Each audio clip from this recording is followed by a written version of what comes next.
तमाम जो कार्यकर्ता है, युवा कार्यकर्ताओं के बीच आप आपको सम्मानित भी किया गया। मेरी मिट्टी मेरा देश, कैसे देख रहे हैं? इस मंच पे हमको आने का मौका मिला, ये मेरे लिए सौभाग्य की बात है। और आप सबके दुआ से, आप सबके आशीर्वाद से हमारा भी जन्म उसी धरती पे हुआ है जहाँ से हमारे वीर कुंवर सिंह जी हैं। तो हमारे देश के वीर जवानों को सम्मान मिल रहा है। ये मिट्टी, गांव-गांव की मिट्टी से वाटिका बन रहा है। तो हमारे देश के शहीदों को सम्मान मिल रहा है। तो ऐसे सोच हमारे देश के यशस्वी प्रधानमंत्री नरेंद्र मोदी जी को मेरा दिल से सलाम है। अच्छा, आप अभिनेता के साथ साथ बीजेपी के कार्यकर्ता भी हैं और काफ़ी एक्टिव रहते हैं आप। देखिए, सम्राट चौधरी ने पूरे मन से कहा कि जो काम सरकार को करना चाहिए था वो काम पार्टी कार्यालय में हम लोग कर रहे हैं। क्या लग रहा है कि जो बिहार में वर्तमान में नई सरकार बनी है वो चिंतित नहीं है देश को लेकर, देश के मुद्दे पर?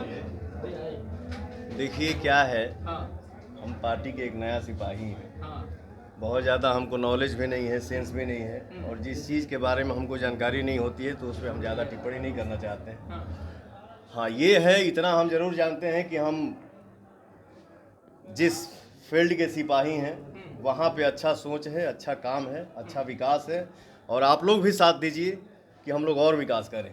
बिहार में भोजपुरी इंडस्ट्री कैसे आगे बढ़े उसके लिए पवन सिंह क्या बिहार सरकार के समक्ष जो है वो बातें रखेंगे, सब्सिडी की बातें? बिल्कुल, हम भैया लोगों से बात करब कि हमारे जौन हम लोगों को, हम कलाकारों को जो यूपी में सुविधा मिल रहा है, मेरा पूरा कोशिश रहेगा कि वो सुविधा बिहार में भी हो। काहे कि भोजपुर जिला हमार घर है, तो भोजपुरी भाषा के फिल्म में मतलब फिल्मों में, गानों में, हर जगह मतलब अपना फिल्म सिटी बने, सम्मान मिले।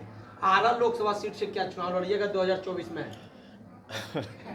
बीइंग अ यूथ, क्योंकि युवाओं को बढ़ाने की बात हर पार्टी करती है, बीजेपी भी करती है। बहुत सारे लोग पार्टी बीजेपी ज्वाइन। देखिए क्या है, हम पार्टी के सिपाही हैं, और जौन ऊपर से आगे से आदेश आई वो हमके आदेश के पालन करेंगे। बस इच्छा है, चुनावी इच्छा मैदान है में आने आपका का? आरा लोकसभा से लड़ने का? इसका इच्छा किसको नहीं होगी? हर कोई चाहता है कि हर कदम हम आगे बढ़ें। हमको पहले आप लोगों ने, हमारे दर्शक ने गायक बनाए, उसके बाद नायक बना दिए, इसके बाद पवन सिंह क्या बनेगा ये सब हमारे ऑडियंस के हाथ में है, आप जिस सभी के तरह हाथ से में है। बीजेपी में मनोज तिवारी है, निरहुआ है, रवि किशन है, पवन सिंह को भी देखा जाएगा लोकसभा में?